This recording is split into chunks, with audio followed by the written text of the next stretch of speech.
शिवोऽहं शिवोऽहं शिवोऽहं चिदानन्दरूप शिवोऽहं शिवोऽहं. Al irnos adentrando en el universo indio, nos vamos dando cuenta de que esa cultura ha sido víctima de una visión estereotipada bajo los filtros occidentales, que nos la han pintado como un territorio de gente soñadora, mística e inclinada más que todo hacia lo trascendental y lo divino. Te confieso que también yo estaba cayendo en ese error, hasta que he ido encontrando un gran paralelo en ese sentido con las otras culturas como las del Medio Oriente. Con la población sumeria, babilonia, egipcia y hebrea, he ido tratando de quitar esos velos de trascendentalidad y mística para ir encontrándome con conocimientos de ingeniería y tecnología que no solo han quedado grabados en la piedra y la arquitectura, mas también los vemos plasmados en los escritos. Esto al menos en el caso de las civilizaciones de las cuales tenemos la fortuna de haber encontrado su escritura. En el caso de la India, si es verdad que aún se conserva una incesante búsqueda científica, tecnológica y experimental, al mismo tiempo India sigue siendo un país en gran medida subdesarrollado, con centenares de millones de ciudadanos analfabetas e indigentes. Una tercera parte aproximadamente de los indios viven en condiciones de extrema pobreza e India cuenta con la tercera parte, más o menos, de los pobres del mundo. En realidad no es tan sencillo ubicar como nación a la India, pues encierra una grande paradoja. Por un lado, India es la quinta economía más grande del mundo en términos de PIB nominal. Cuenta con sectores como la tecnología de la información, la manufactura y los servicios en los que es muy competitiva a nivel global. Empresas como Tata, Infosys y Reliance son solo algunas de las que reflejan este progreso.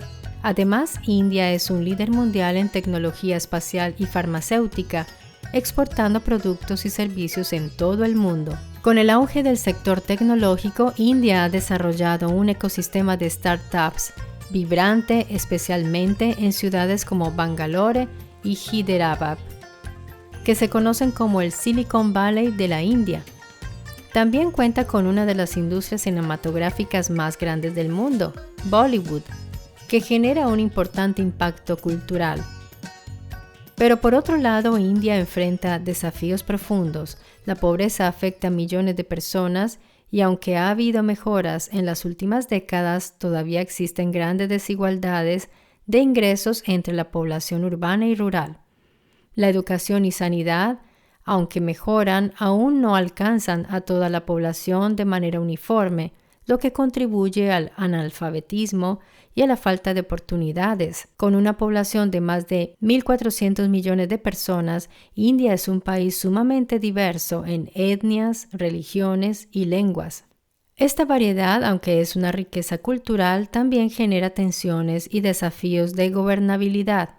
La alta densidad poblacional y el rápido crecimiento urbano han creado problemas de infraestructura, contaminación y falta de acceso a servicios básicos. India ha invertido en infraestructura, pero sigue enfrentando problemas como transporte congestionado, cortes de energía y sistemas de saneamiento limitados, especialmente en áreas rurales y en ciudades sobrepobladas.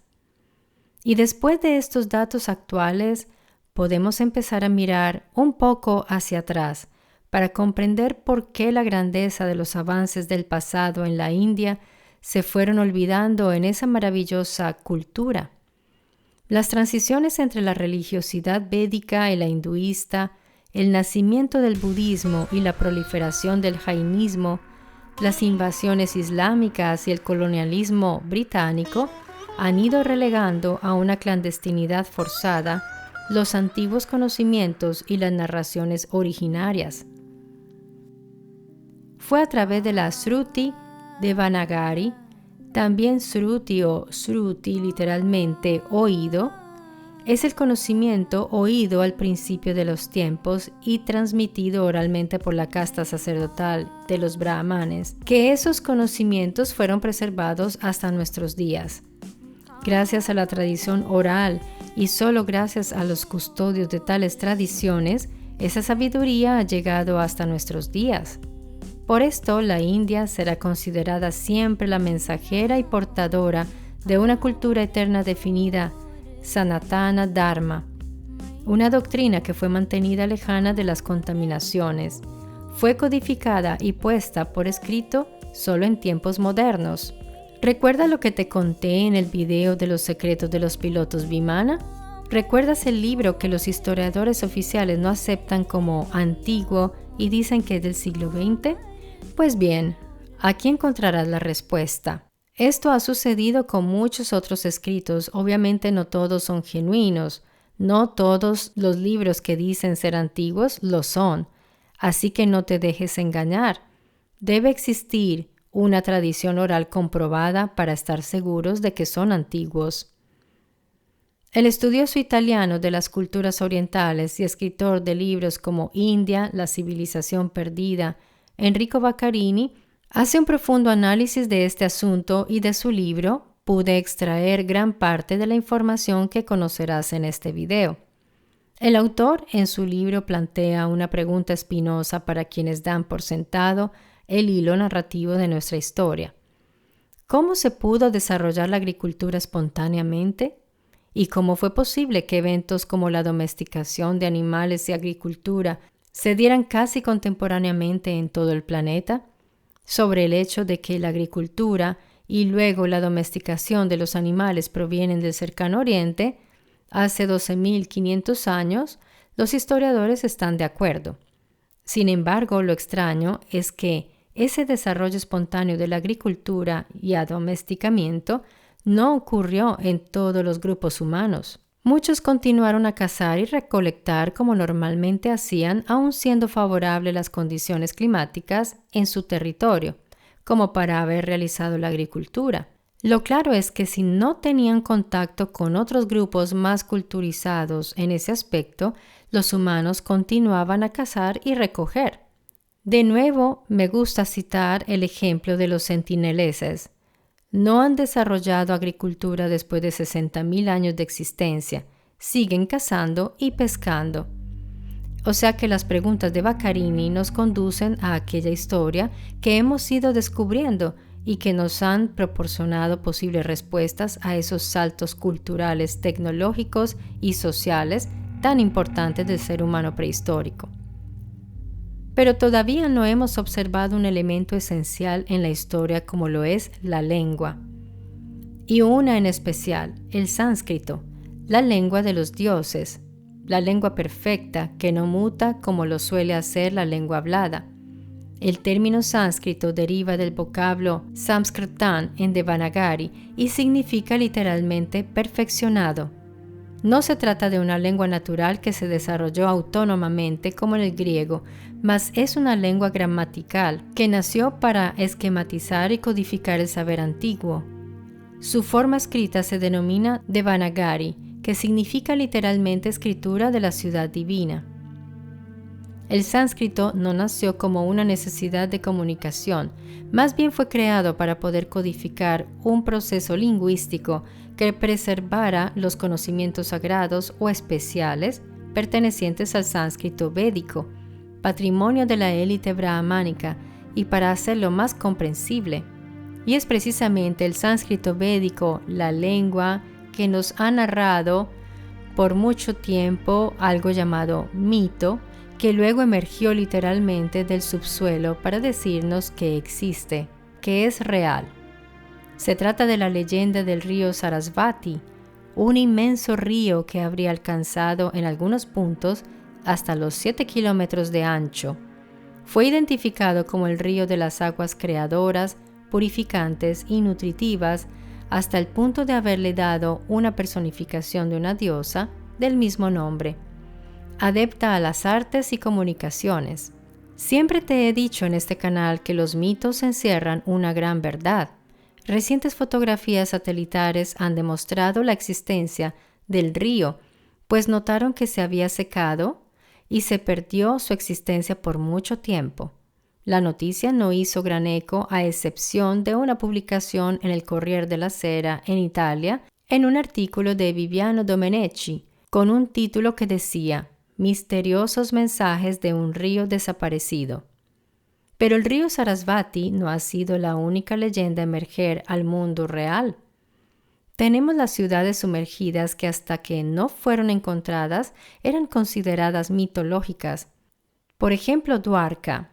Ya vimos en un video anterior que es una ciudad costera en la península de Kathiawar, mar Arábico, la cual ha sido venerada por siglos como una de las más importantes ciudades sagradas o Chardam, o los Saptapuri, y una de las moradas divinas. Pero la Dwarka mitológica era el hogar de Krishna, mencionada en el Mahabharata y otros libros, en los cuales se narra cómo Krishna la construyó con la ayuda de Samudradev.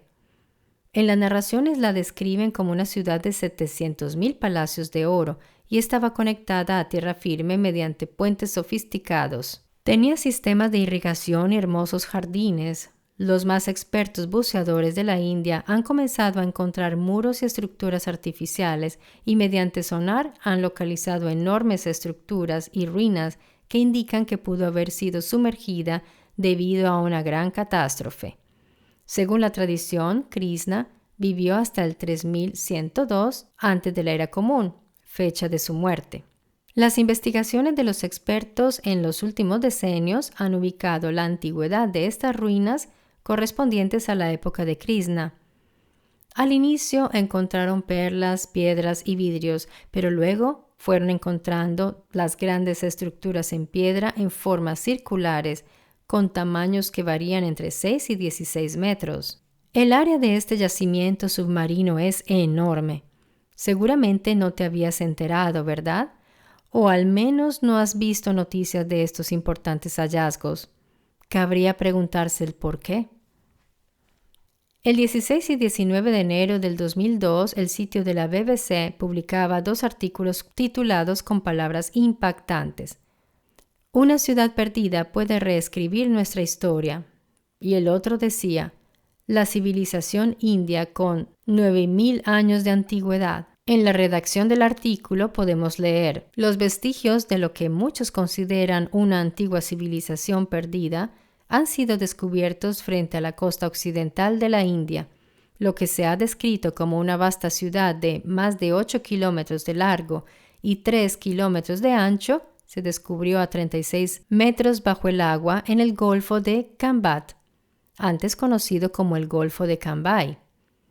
Lo más emocionante del descubrimiento, realizado por el Instituto Nacional de Tecnología Oceánica, NIOT, en diciembre de 2000, es que podría reescribir la historia de la humanidad tal y como la conocemos.